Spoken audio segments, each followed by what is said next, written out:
السلام علیکم ورحمۃ اللہ وبرکاتہ۔ سنیے محترم بزرگ اور دوستو، دل سے سنو، غور سے سنو کہ نظم شریف سنیے کہ سن لے تو اے مہرباں، فانی ہے یہ زندگی یہ جہاں۔ سن لے تو اے مہرباں، فانی ہے یہ زندگی یہ جہاں، غافل نہ ہونا یہاں۔ سن لے تو اے مہرباں، ہستی پہ اپنی رکھنا نظر، چلنا ذرا سوچ کر۔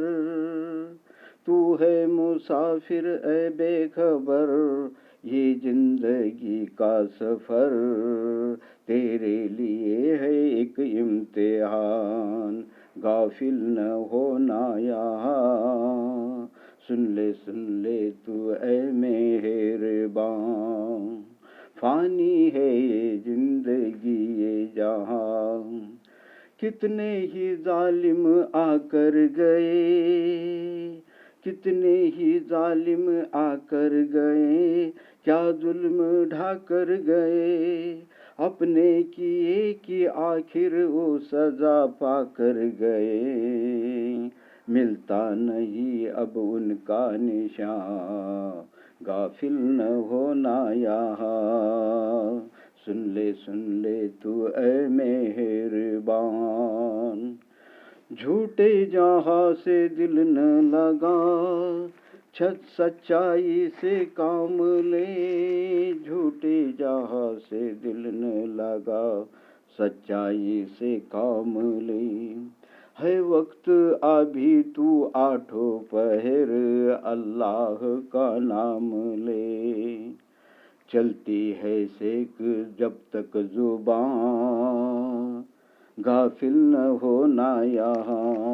سن لے تو اے مہرباں، فانی ہے یہ زندگی یہ جہاں، غافل نہ ہونا یہاں۔ سنو، دل سے سنو، غور سے سنو محترم بزرگ اور دوستو، ایسا سبق کہا سنو گے کہ جو کچھ تم خیرات وغیرہ خرچ کرتے ہو اپنے نفع کے واسطے کرتے ہو، اور اللہ تعالیٰ کی رضا جوئی کے علاوہ کسی اور فائدے کی غرض سے نہیں کرتے ہو، یعنی تم تو صدقہ وغیرہ اللہ تعالیٰ شانہ کی رضا کے واسطے کرتے ہو، اس میں ہر حاجت مند داخل ہے، کافر ہو یا مسلمان۔ کہ حضرت ابن عباس رضی اللہ تعالیٰ عنہ فرماتے ہیں کہ لوگ اپنے کافر رشتہ داروں پر احسان کرنا پسند نہیں کرتے تھے تاکہ وہ بھی مسلمان ہو جائے۔ انہوں نے اس بارے میں حضور صلی اللہ علیہ وسلم سے معلوم کیا، اس پر یہ آیت شریفہ نازل ہوئی کہ اور یہ وارد ہوا کہ امام غزالی رحمۃ اللہ علیہ نے لکھا ہے کہ ایک مجوسی حضرت ابراہیم علیہ السلام کی خدمت میں آ کر فرمائے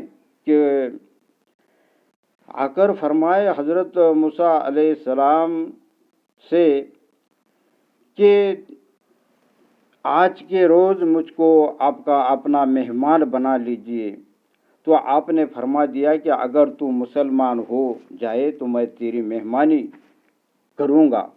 تو وہ مجوسی یعنی وہ مجوسی حضرت بولے کہ چلا گیا کہ موسیٰ علیہ السلام نے بولنے کے بعد وہ مسلمان ہو جا بولے تو میں تیری مہمان نوازی کروں گا، مگر وہ چلا گیا۔ چلا جانے کے بعد اللہ جل شانہ کی طرف سے وحی نازل ہوئی کہ ابراہیم تم ایک رات کا کھانا نہ کھلا سکے، ہم 70 سال سے اس کے کفر کے باوجود اس کو کھانا دے رہے ہیں، ایک وقت کا کھانا کھلا دیتے تو کیا مذائقہ تھا۔ تو حضرت ابراہیم علیہ السلام فوراً اس کی تلاش میں دوڑنے لگے، وہ مل گیا، اس کو اپنے ساتھ واپس لائے اور اس کو کھانا کھلایا۔ اس مجوسی نے پوچھا کہ کیا بات پیش آئی کہ تم خود مجھے تلاش کرنے نکلے؟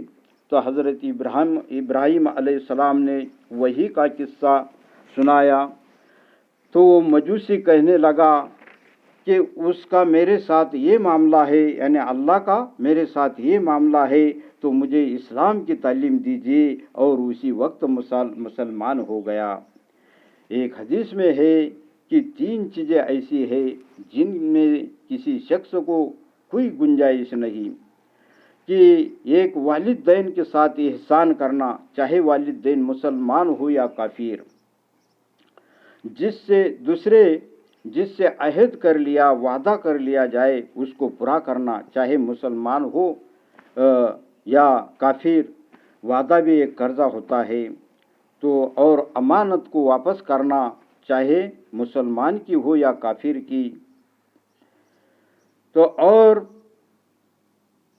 کہ فرمایا ہے کہ مسلمان، حضور صلی اللہ علیہ وسلم کا ارشاد ہے کہ مخلوق ساری کی ساری اللہ تعالیٰ کی عیال ہے، بس اللہ تعالیٰ کو وہ شخص بہت پسند ہے جو اس کی عیال کے ساتھ احسان کرے، کہ مخلوق کے اندر مسلمان، کافر، انسان، حیوان سبھی داخل ہے۔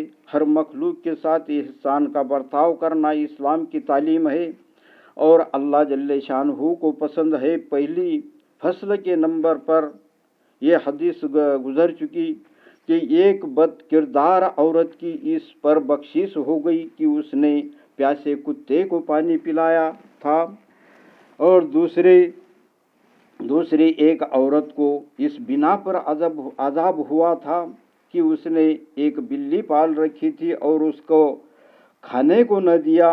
جب جانور کا یہ حال ہے تو آدمی تو اشرف المخلوقات ہے، اس پر احسان اور اچھے برتاؤ کا کیا اجر ثواب ہوگا۔